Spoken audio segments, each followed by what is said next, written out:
आकाशवाणीचं हे नागपूर केंद्र आहे. प्रथम विधानसभेच्या कामकाजाचं दैनंदिन समालोचन प्रसारित करत आहोत. लेखक आहेत किशोर आपटे आणि निवेदन केलं आहे रेवती जोशी यांनी. विधानसभेत हिवाळी अधिवेशनात दुसऱ्या आठवड्याच्या दुसऱ्या दिवशी कर्नाटक सीमा प्रश्नावर सर्वपक्षीय सदस्यांनी एकमताने ठराव मंजूर करीत सीमावासियांसोबत ठामपणे संघर्षासाठी उभं असल्याची ग्वाही दिली. याशिवाय विदर्भाच्या विकासाच्या मुद्द्यावर गेल्या अनेक दिवसांपासून प्रलंबित नियम 293 अन्वये चर्चा, प्रश्नोत्तर, लक्षवेधी सूचना ही मंगळवार दिनांक 27 डिसेंबरच्या कामकाजाची वैशिष्ट्य म्हणता येतील. विधानसभेच्या हिवाळी अधिवेशनाच्या दुसऱ्या आठवड्याच्या दुसऱ्या दिवशी कामकाजाच्या सकाळच्या सत्रात विशेष लक्षवेधी सूचनांचं कामकाज घेण्यात आलं. राज्यातील गडकिल्ले, ऐतिहासिक वारसा स्थळं आदींच्या जीर्णोद्धारासाठी येत्या 3 वर्षात 1000 कोटींचा निधी उपलब्ध करून दिला जाईल, अशी ग्वाही सांस्कृतिक कार्यमंत्री सुधीर मुनगंटीवार यांनी विधानसभेत दिली.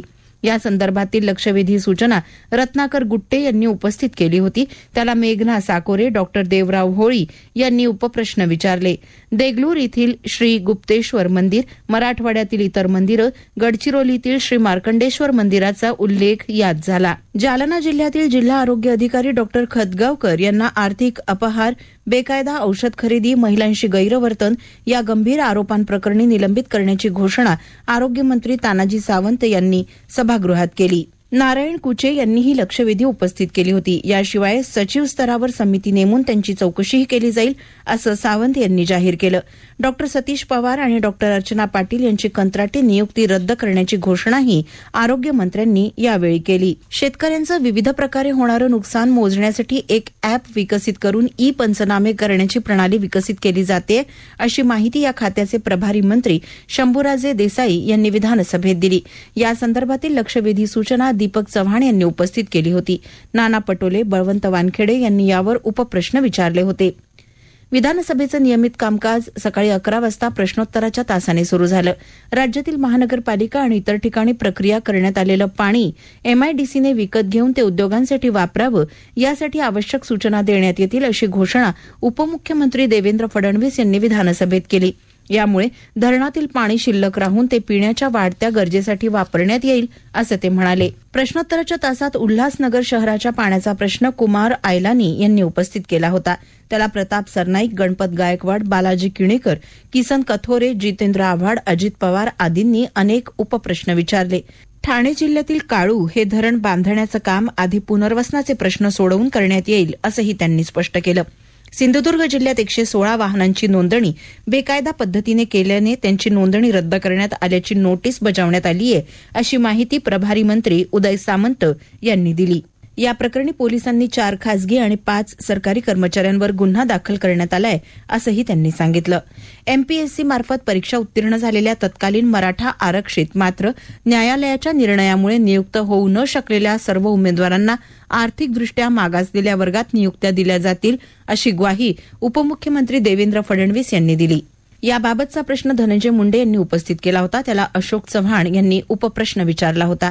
प्रश्नोत्तरांच्या तासानंतर विधानसभा अध्यक्ष राहुल नार्वेकर यांनी मुंबईतील विधिमंडळाच्या मध्यवर्ती सभागृहात हिंदू हृदय सम्राट शिवसेना प्रमुख बाळासाहेब ठाकरे यांच्या तैलचित्राचं अनावरण येत्या 23 जानेवारी रोजी ठाकरे यांच्या जयंतीदिनी करण्यात येईल, अशी घोषणा सभागृहात केली. त्यानंतर कागदपत्र पटलावर ठेवण्याचं कामकाज पुकारण्यात आलं.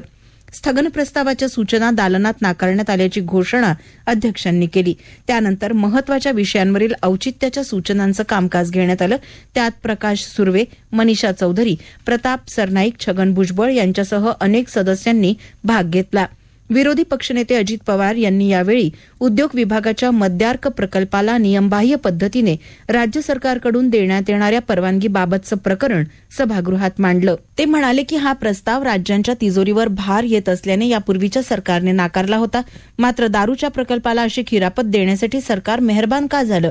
त्यावर उपमुख्यमंत्री देवेंद्र फडणवीस यांनी खुलासा केला की वृत्तपत्रात याबाबत आलेल्या कात्रणांच्या आधारे आरोप करणं योग्य नाही, कारण मुळातच ही बातमी चुकीची आहे. 250 कोटी रुपयांच्या या गुंतवणुकीसाठी मेगा प्रकल्पाचा दिला जाणारा फायदा 2 स्वतंत्र विभागात हे प्रकल्प दाखवून दिला जाणार नाही, अशी ग्वाही उपमुख्यमंत्री देवेंद्र फडणवीस यांनी विधानसभेत दिली. 82 कोटी नव्हे तर 250 कोटी रुपयांच्या उलाढालीच्या अटीवर 210 कोटी रुपये गुंतवणुकीचा हा प्रकल्प मंजूर करण्यात आला. त्यामुळे याबाबत वृत्तपत्रात येत असलेली माहिती योग्य नसल्याचं फडणवीस म्हणाले. सभागृहात त्यानंतर अध्यक्षांनी कामकाजाचा क्रम बदलत कर्नाटक सीमावासियांच्या जिव्हाळ्याचा आणि राज्याच्या मराठी अस्मितेचा विषय असलेला 865 गावं कोणत्याही स्थितीमध्ये राज्यात राहावीत आणि बेळगाव, बिदर, भालकी, कारवार, निपाणी या भागात इंच आणि इंच जमीन महाराष्ट्राला मिळावी यासाठी लढा देण्याबाबत आणि शेवटपर्यंत सीमावासियांच्या सोबत राहण्याबाबतचा ठराव मुख्यमंत्री एकनाथ शिंदे यांनी मांडला. यावेळी बोलताना मुख्यमंत्र्यांनी सध्याच्या काळात कर्नाटकात मराठी भाषकांना होत असलेल्या दडपशाही आणि कानडी सक्तीच्या बाबतीत तीव्र नाराजी व्यक्त केली. या विषयावर केंद्रीय गृहमंत्री यांनी देखील दखल घेत सर्वोच्च न्यायालयात निवाडा होईपर्यंत या विषयावर जैसे थे स्थिती ठेवण्याबाबत सल्ला दिल्याचं सांगितलं. त्यानंतरही सीमा भागात समन्वयासाठी राज्य सरकारने नेमलेल्या मंत्र्यांना देखील जाण्यास मज्जाव केला जात असल्याचं मुख्यमंत्री शिंदे म्हणाले.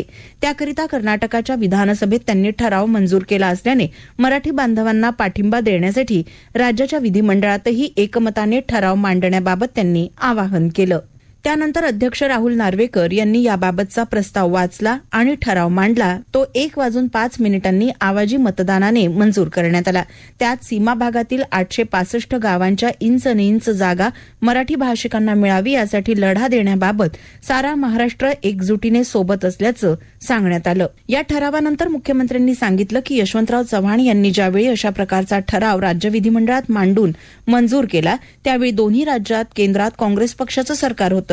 मात्र तरीही समन्वयाची भूमिका घेण्यात आली नव्हती असं वक्तव्य केलं. त्यावर काँग्रेस सदस्यांनी तीव्र विरोध केला. काही सदस्यांनी अध्यक्षांच्या आसनाकडे देखील धाव घेतल्याचं दिसलं.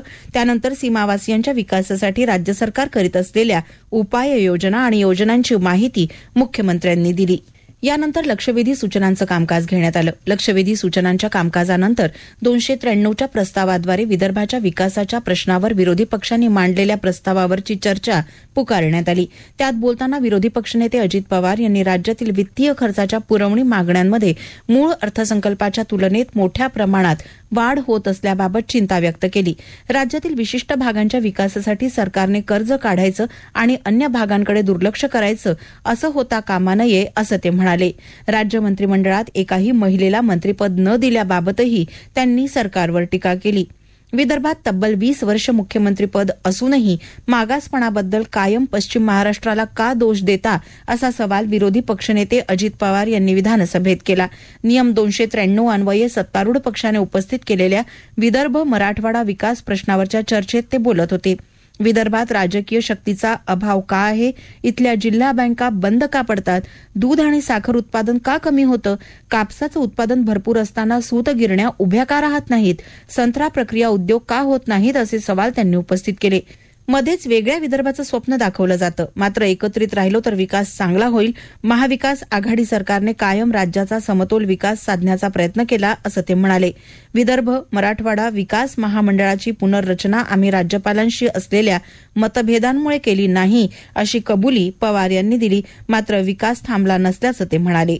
सरकारने तब्बल 52,000 कोटींच्या पुरवणी मागण्या मांडून आर्थिक शिस्त बिघडवली आहे. केवळ 40 आमदारांसाठी यामधली मोठी रक्कम वापरली जाणार आहे असा आरोप त्यांनी यावेळी केला. नगरविकास खात्यात 4,500 कोटींची ठोक तरतूद कोणत्या नियमात केली असा सवाल त्यांनी केला. पवार यांच्यानंतर भाजपचे डॉक्टर संजय कुटे यांनी महाविकास आघाडी सरकारच्या काळात विदर्भाच्या योजनांवर कसा अन्याय करण्यात आला यावर जोर देत निवेदन केलं. हे समालोचन लिहून पूर्ण होत असताना काँग्रेसचे नाना पटोले नियम 293 अन्वये चर्चेत भाषण करीत होते. ते म्हणाले की विदर्भात अधिवेशन घेण्याची प्रथा आहे कारण या मागास भागाचे प्रश्न सुटायला हवेत ही भावना त्यामागे होती. आता एका विधान परिषदेच्या दैनंदिन कामकाजाचं समालोचन. लेखक आहे विनय खरे आणि निवेदन केलं आहे रेवती जोशी यांनी. आज कामकाजाच्या दृष्टीने सभागृहाचा दिवस शांततेत पार पडत असताना दुपारच्या सुमारास पंतप्रधान नरेंद्र मोदींसंदर्भात केलेल्या वक्तव्याने वातावरण चांगलंच तापलं. सत्ताधारी सदस्यांनी आक्रमक होत त्याबाबत माफी मागण्याची मागणी केली. मात्र अमोल मिटकरी यांनी केलेल्या वक्तव्याबाबत राष्ट्रवादी पक्षाचे शशिकांत शिंदे यांनी दिलगिरी व्यक्त केली. तर ठाणे जिल्ह्यातील आदिवासी भूधारक याला मोबदला देण्यास हयगय करणाऱ्या 2 महसूल अधिकाऱ्यांच्या निलंबनाची घोषणा महसूल मंत्री राधाकृष्ण विखे पाटील यांनी केली. केली. आज दुपारच्या जेवणाच्या सुटीनंतर कामकाज सुरू होताच पंढरपूर विठ्ठल मंदिर कॉरिडॉर संदर्भात लक्षवेधी सूचनेवर चर्चेला आली. अमोल मिटकरी आणि इतर सदस्यांनी दिलेल्या सूचनेवर चर्चेला सुरुवात झाली. मात्र त्यांनी अलीकडेच भाजप खासदार डॉक्टर सुब्रमण्यम स्वामी यांनी केलेल्या ट्विटचा उल्लेख केला. त्यावरून जोरदार आक्षेप घेत सत्ताधारी सदस्यांनी आक्रमक पवित्रा घेत त्यांना माफी मागावी अशी मागणी करीत आक्षेप नोंदवला. वातावरण संतप्त पाहून सभापती डॉक्टर नीलम गोऱ्हे यांनी मिटकरी यांचं वक्तव्य कामकाजातून काढून टाकल्याचे निर्देश दिले. मात्र गोंधळ शांत होत नसल्याचं पाहून 5 मिनिटे सभागृह तहकूब केलं. त्यावेळी मुख्यमंत्री सभागृहात असल्याने पुढील रणनीती ठरवण्यात आली.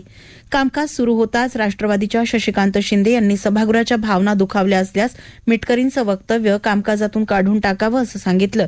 त्यावर मुख्यमंत्री एकनाथ शिंदे यांनी बोलताना पंढरपूर कॉरिडॉरबाबत सर्वांना विश्वासात घेऊन विकास केला जाईल. तथापि पंतप्रधान मोदींबाबत बोलताना त्यांची कुवत काय, आपली कुवत काय याचं भान बाळगणं गरजेचं आहे. G20च्या माध्यमातून मोदी हे जगाचं नेतृत्व करतायत ते असं सांगत असताना मिटकरी यांनी केलेलं वक्तव्य काढून टाकलंय हे सांगण्याचा प्रयत्न एकनाथ खडसे यांनी केला. मात्र त्यावर निंदाजनक वक्तव्याबाबत आपण समर्थन करू नये, आपण ज्येष्ठ सदस्य आहात असं मुख्यमंत्र्यांनी सुनावलं. मिटकरी अनेकदा काहीबाही बोलत असतात, आम्ही त्याकडे लक्ष देत नाही. त्यावर सत्ताधारी सदस्यांनी माफी मागण्याचा आग्रह धरला. अखेर मुख्यमंत्री आणि सदस्यांनी दिलेल्या समज यामुळे मी दिलगिरी व्यक्त करतो असं मिटकरी म्हणाले. त्यानंतर या विषयावर पडदा पडला. पंढरपूर दौऱ्यावेळी मुख्यमंत्र्यांनी अत्यंत सकारात्मक भूमिका व्यक्त केली असल्याचं उद्योगमंत्री उदय सामंत यांनी सांगितलं. तर पंढरपूर कॉरिडॉर करताना त्या भागात असलेल्या अन्य मंदिर, बाजारपेठा, घरं आदींबाबत चिंता असल्यानं त्यांना दिलासा द्यावा असं मिटकरी म्हणाले. या विषयावर आतापर्यंत 85 हरकती आल्या आहेत असं त्यांनी सांगितलं. पंढरपूर नगरपरिषद क्षेत्राची मंजूर विकास योजना 2011 पासून अंमलात आली आहे. संतश्रेष्ठ तुकाराम महाराज जन्म चतुःशताब्दी निमित्त पालखी मार्ग विकास आराखड्याला मान्यता देण्यात आली होती. त्यानुसार 100 मंजूर कामांपैकी रद्द करण्यात आली तर 51 कामं पूर्ण झाली असून अन्य प्रगतीपथावर आहेत. 311 कोटी 68 लाख रुपयांच्या निधीपैकी 292 कोटी रुपये इतका निधी खर्च झाल्याचं यावेळी सांगण्यात आलं. या तीर्थक्षेत्राचा विकास बहुआयामी सर्वंकष विकास करण्यासाठी सामान्य जनतेच्या आकांक्षा आणि अपेक्षा जाणून त्यांचा विचार करण्यात येईल आणि अंतिम मान्यता दिली जाईल असं मुख्यमंत्री एकनाथ शिंदे यांनी सांगितलं. बुलेट ट्रेनसाठी संपादित करण्यात येणाऱ्या जमिनीचा मोबदला मिळत नसल्याच्या कारणांमुळे उंदऱ्या दोडे या अंजुरगाव इथल्या आदिवासी शेतकऱ्याने आत्महत्या केल्याप्रकरणी संबंधित 2 महसूल अधिकाऱ्यांच्या निलंबनाची घोषणा मंत्री राधाकृष्ण विखे पाटील यांनी केली. अंबादास दानवे, राजेश राठोड यांनी यावर तारांकित प्रश्न विचारला होता. याविषयी अतिरिक्त जिल्हाधिकारींकडून चौकशी करून अहवाल मागवण्यात आला होता. तो नुकताच शासनाला प्राप्त झाल्याचं मंत्री विखे पाटील यांनी सभागृहात सांगितलं. विनाअनुदानित स्वयंसहाय्यित शाळांना 2021-22 पर्यंत 709 कोटी 49 लक्ष रुपये दिले आहेत. उर्वरित 200 कोटी रुपये निधी अर्थसंकल्पित आहे. पैकी 84 कोटी रुपये वितरित झालाय. पुढील निधीसाठी पाठपुरावा करण्यात येत असल्याचं शालेय शिक्षण मंत्री दीपक केसरकर यांनी नियम 93च्या सूचनेवर सांगितलं. कपिल पाटील आणि डॉक्टर रणजित पाटील यांनी याविषयी प्रश्न विचारला. महाराष्ट्र सरकार आणि राज्यातील जनता सीमा भागातील लोकांच्या मागे खंबीरपणे, निर्धाराने आणि सर्व ताकदीनिशी उभी आहे. सीमा भागातील 865 गावं, खेडे घटक यांना दिलासा, विविध योजना राबवण्याबरोबरच आवश्यक तो कायदेशीर पाठपुरावा सर्वोच्च न्यायालयात करण्यात येईल अशी ग्वाही मुख्यमंत्री एकनाथ शिंदे यांनी शासनाच्या वतीने ठराव मांडत दिली. काल याविषयी अल्पकालीन चर्चा उपस्थित करीत सरकार ब्र काढत नसल्याचं टीकास्त्र सोडलं होतं. सरकारने मांडलेल्या या ठरावाला सभागृहाने एकमताने पाठिंबा देत तो संमत केला. राज्यातील शासकीय गायरान जमिनीवर 2,22,153 अतिक्रमण झाल्याचं निदर्शनास आलंय. तथापि लोकांना बेघर करायचं नाही अशी भूमिका असल्याने कोणतीही कारवाई केली नसल्याचं महसूल मंत्री राधाकृष्ण विखे पाटील यांनी नियम 93 वरील चर्चेला उत्तर देताना सांगितलं. मुंबई उच्च न्यायालयाने अतिक्रमण काढण्याबाबत त्यांच्या आदेशाला अंतरिम स्थगिती दिली आहे असंही त्यांनी स्पष्ट केलं. राज्यातील शिक्षकांना 2005 पूर्वीची निवृत्ती वेतन योजना लागू करता येणार नाही. सदर बाब न्यायप्रविष्ट आहे असं शालेय शिक्षण मंत्री दीपक केसरकर यांनी स्पष्ट केलं. आपण यासाठी लढत राहणार असून प्रसंगी आपलं निवृत्ती वेतन बंद करावं अशी भूमिका विक्रम काळे यांनी मांडली. आताच आपण ऐकत होतात विधिमंडळाच्या दैनंदिन कामकाजाचं समालोचन. प्रादेशिक वृत्त विभागाच्या वतीनं सादर करण्यात आलेला विधिमंडळ समालोचन हा कार्यक्रम आकाशवाणीच्या नागपूर केंद्रावरून प्रसारित करण्यात आला.